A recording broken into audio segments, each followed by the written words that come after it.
Welcome to Shri Rajiv Gandhi IAS academy. Friends, இந்த வீடியோவில் ஜனவரி மாதத்திற்கான முக்கிய தினங்கள் பார்க்க போகிறோம். சரி, வாங்க பார்க்கலாம். ஜனவரி மாதத்திற்கான இம்பார்ட்டண்ட்டான 100 கரண்ட் அஃபேர்ஸ் நம்ம ஏற்கனவே வீடியோ போட்டுட்டோம். நீங்கள் இன்னும் பார்க்கல அப்படின்னா கீழே லிங்க் கொடுத்துருக்கோம், டிஸ்கிரிப்ஷனில் லிங்க் கொடுத்துருக்கோம், அதை கிளிக் பண்ணி பாருங்கள். ஓகே, சரி வாங்க பார்க்கலாம். ஃபஸ்ட்டு, இந்த ஆண்டு 2025வது ஆண்டை நம்முடைய பாதுகாப்பு அமைச்சகம் சீர்திருத்த ஆண்டு அப்படின்ற மாதிரி அறிவிச்சிருக்காங்க. இயர் ஆஃப் ரிஃபார்ம்ஸ் அப்படின்னு அறிவிச்சிருக்காங்க. அதே நேரம் இந்த ஆண்டை ஐநா சபை குவாண்டம் தொழில்நுட்ப ஆண்டாக அறிவித்திருக்காங்க. ஓகேவா, இது மெயினாக நம்ம தெரிஞ்சுக்கணும். அடுத்தது, உலக குடும்ப தினம், இது ஜனவரி 1ஆம் தேதி. ஓகே, அடுத்தது உலக பிரெய்லி தினம், இது ஜனவரி 4ஆம் தேதி. பிரெய்லி தினம், யார் இந்த பிரெய்லி அப்படின்னா பார்வையற்றவர்களுக்கான எழுத்து முறை அதை கண்டுபிடித்தவர். அதை பிரெய்லி எழுத்து முறை அப்படின்னு கூட சொல்லுவாங்க. இவர் பிரெய்லி பார்த்தீங்கன்னா பிரான்ஸ் நாட்டை சேர்ந்தவர். 1809வது ஆண்டு ஜனவரி 4ஆம் தேதி பிறந்தார். அடுத்தது, வெளிநாட்டு வாழ் இந்தியர் தினம், இது ஜனவரி 9ஆம் தேதி. பிரவாசி பாரதிய திவாஸ் அப்படின்னு ஹிந்தியில் சொல்லுவாங்க. ஓகேவா, இந்த ஆண்டுக்கான கருப்பொருள் வளர்ந்த இந்தியாவுக்கான வெளிநாட்டு வாழ் இந்தியர்களின் பங்களிப்பு அப்படிங்கிறது தான். இந்த ஆண்டு பார்த்தீங்கன்னா 18வது வெளிநாட்டு வாழ் இந்தியர் மாநாடு நடைபெற்றது. ஜனவரி 8ஆம் தேதியிலிருந்து 10ஆம் தேதி வரைக்கும் நடைபெற்றது. ஒடிசாவுடைய தலைநகரான புவனேஸ்வரத்தில் தான் நடைபெற்றது. அடுத்தது, உலக இந்தி தினம், இது ஜனவரி 10ஆம் தேதி. இந்த ஆண்டுக்கான கருப்பொருள் ஒற்றுமை மற்றும் கலாச்சார பெருமையின் உலகளாவிய குரல் அப்படிங்கிறது தான். அடுத்தது, அயலக தமிழர் தினம், இதுவும் ஜனவரி 12ஆம் தேதி. இப்போது அயலக தமிழர் தின விழா இது சென்னையில் நடைபெற்றது. அயலக தமிழர் நலன் மற்றும் மறுவாழ்வுத்துறை, இது 2021வது ஆண்டு நம்ம தமிழக அரசால் உருவாக்கப்பட்டது. கடந்த 3 ஆண்டுகளில் 2500 பேரை வெளிநாட்டில் இருந்து அயலக தமிழர் நலத்துறை மீட்டிருக்காங்க. ஏன்னா நம்ம தமிழர் மக்களே நிறைய பகுதிகளில் பார்த்திங்க அப்படின்னா போர்னாலையும் அப்புறம் உள்நாட்டு கலவரத்தினாலையும் மாட்டிக்கிட்டு இருக்காங்க. அவங்கள பத்திரமா மீட்டு கொண்டு வரது சவாலான விஷயம்தான். அப்படி பார்க்கும்போது கடைசி ஒரு 3 ஆண்டுகளில் 2500 பேரை வெளிநாட்டிலிருந்து அயலக தமிழர் நலத்துறை மீட்டிருக்காங்க.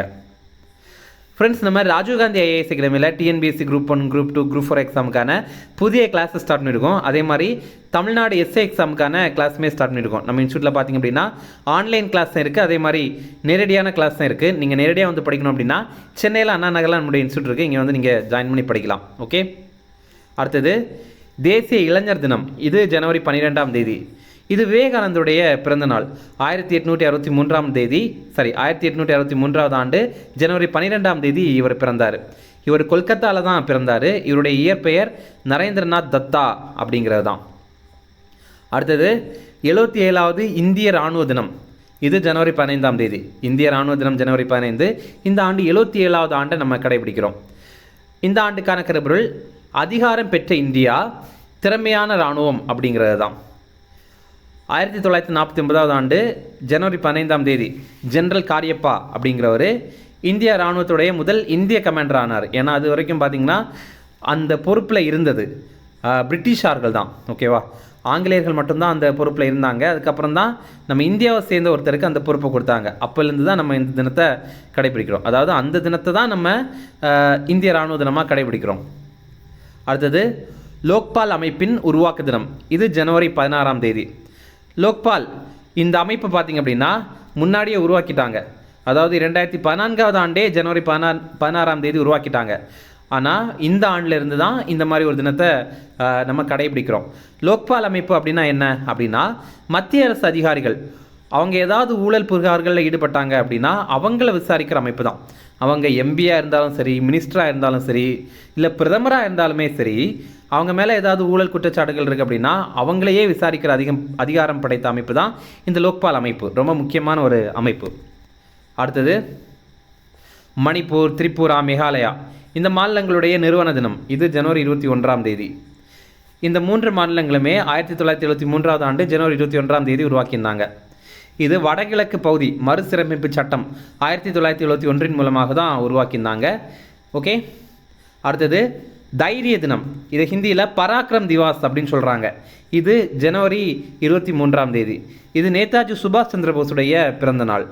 அவர் 1897வது ஆண்டு ஜனவரி 23ஆம் தேதி பிறந்தார். அடுத்தது, தேசிய பெண் குழந்தைகள் தினம், இது ஜனவரி 24ஆம் தேதி. இந்த ஆண்டுக்கான கருப்பொருள் ஒளிமயமான எதிர்காலத்திற்காக பெண்களை மேம்படுத்துதல் அப்படிங்கிறது தான். அதுவே இன்டர்நேஷ்னல் கேர்ள் சைல்டு டே, அதாவது சர்வதேச பெண் குழந்தைகள் தினம் அப்படிங்கிறது என்னைக்குன்னா அக்டோபர் 11ஆம் தேதி. ஓகே, இப்போது நம்ம தமிழ்நாட்டில் பெண் குழந்தைகள் பாதுகாப்பு தினம் அப்படிங்கிறது என்னைக்கு அப்படிங்கிறது உங்களுக்கு தெரியும்னா கமெண்ட்ஸில் சொல்லுங்கள். அது யாருடைய பிறந்தநாள் அப்படிங்கிறதும் உங்களுக்கு தெரியும்னா கமெண்ட்ஸில் சொல்லுங்கள். அடுத்தது உலக கல்வி தினம், இது ஜனவரி 24ஆம் தேதி, வேர்ல்டு எஜுகேஷன் டே. இந்த ஆண்டுக்கான கருப்பொருள் செயற்கை நுண்ணறிவு மற்றும் கல்வி, தானியக்க உலகில் மனித நிறுவனத்தை பாதுகாத்தல் அப்படிங்கிறது. என்ன சொல்ல வராங்க அப்படின்னா, இப்போ எல்லாமே ஆட்டோமேஷனாக மாறுது. அதாவது மனிதர்கள் தேவையே இல்லை இந்த துறையில், மிஷினே இதை பார்த்துக்கும், ஆட்டோமேட்டிக்காகவே இந்த வேலையை பண்ணிடலாம் அப்படின்ற மாதிரி ஒரு உலகமாக இது மாறிட்டுருக்கு. அப்படி இருக்கும்போது மனிதர்களுடைய வேலை, அப்புறம் மனிதர்களுடைய அந்த ஒரு சிஸ்டம் இருக்குல்ல, அவங்க வேலைக்கு போகணும், சம்பாதிக்கணும், அப்படின்னா தான் காசு கிடைக்கும், அப்போ தான் குடும்பத்தை மேம்படுத்த முடியும். இந்த மாதிரி ஒரு சிஸ்டம் இருக்குது பார்த்தீங்களா, அதையும் நம்ம மேம்படுத்தணும் அப்படிங்கிறது தான் சொல்ல வராங்க. அதான் தானியக்க உலகில் மனித நிறுவனத்தை பாதுகாத்தல் அப்படிங்கிறது தான். அதுவே உலக எழுத்தறிவு தினம் அப்படிங்கிறது செப்டம்பர் 8ஆம் தேதி. இந்த இரண்டுமே முக்கியமான தினங்கள் தான். நம்ம ரெண்டுலேயுமே கன்ஃபியூஸ் ஆயிடுவோம், அதனால தான் இதை நம்ம மெயினாக பார்க்குறோம். இப்போ உலக கல்வி தினம் இருக்கா, அது வந்து ஜனவரி 24ஆம் தேதி. அதுவே தேசிய கல்வி தினம் அப்படிங்கிறது நவம்பர் 11ஆம் தேதி. மௌலானா அபுல் கலாம் ஆசாத் இருக்கார்ல, அவருடைய பிறந்த தினம். அவர் தான் நம்ம இந்தியாவுடைய முதல் கல்வித்துறை அமைச்சர். இப்போ பாருங்கள், இதே மாதிரி நம்ம தமிழ்நாட்டில் காமராஜருடைய பிறந்த நாளான ஜூலை 15ஆம் தேதியை நம்ம மாநில கல்வி வளர்ச்சி நாளாக கடைபிடிக்கிறோம். ஓகே, அப்போ இதெல்லாம் நீங்கள் தெரிஞ்சுக்கணும். அடுத்தது தேசிய வாக்காளர் தினம், இது ஜனவரி 25ஆம் தேதி. இந்த ஆண்டுக்கான கருப்பொருள் வாக்களிப்பது போல எதுவும் இல்லை, நான் உறுதியாக வாக்களிக்கிறேன் அப்படிங்கிறது. போன ஆண்டுக்கான கருப்பொருளும் இதுதான், இந்த ஆண்டுக்கும் இதே தான் கொடுத்துருக்காங்க. சரியா? எதனால் ஜனவரி 25ஆம் தேதி நம்ம கடைபிடிக்கிறோம் அப்படின்னா, 1950ஆவது ஆண்டு இந்திய தேர்தல் ஆணையம் உருவாக்கப்பட்டிருந்தது இந்த தினத்தில் தான், அதனால தான். ஓகே, அப்படி பார்க்கும்போது இந்த ஆண்டு 75ஆவது ஆண்டு தினம். அடுத்தது தேசிய சுற்றுலா தினம், இது ஜனவரி 25ஆம் தேதி. இந்த ஆண்டுக்கான கருப்பொருள் உள்ளடக்கிய வளர்ச்சிக்கான சுற்றுலா அப்படிங்கிறது தான். அதுவே உலக சுற்றுலா தினம் அப்படிங்கிறது செப்டம்பர் 27ஆம் தேதி. அடுத்தது உலக தொழுநோய் ஒழிப்பு தினம், இது ஜனவரி 26ஆம் தேதி. இந்த ஆண்டுக்கான கருப்பொருள் ஒன்றுபடுங்கள், செயல்படுங்கள், தொழுநோயை ஒழியுங்கள் அப்படிங்கிறது தான். அடுத்தது சர்வதேச சுங்க தினம், இதுவுமே ஜனவரி 26ஆம் தேதி தான். இந்த ஆண்டுக்கான கருப்பொருள் செயல்திறன், பாதுகாப்பு மற்றும் வளமைக்கு உறுதிப்பாட்டை சுங்கத்துறை வழங்குகிறது அப்படிங்கிறது தான். அடுத்தது சர்வதேச இனப்படுகொலை நினைவு நாள், இது ஜனவரி 27ஆம் தேதி. இந்த ஆண்டுக்கான கருப்பொருள் ஒரு சிறந்த எதிர்காலத்திற்காக அப்படிங்கிறது தான். அதாவது 2ஆம் உலகப் போரின் போது ஹிட்லருடைய நாசி படைகள் இருக்காங்கள்ல, அவங்க வந்து நிறைய மக்களை படுகொலை பண்ணாங்க. அவங்களுக்கான ஒரு நினைவு தினம் தான் இந்த ஒரு தினம்.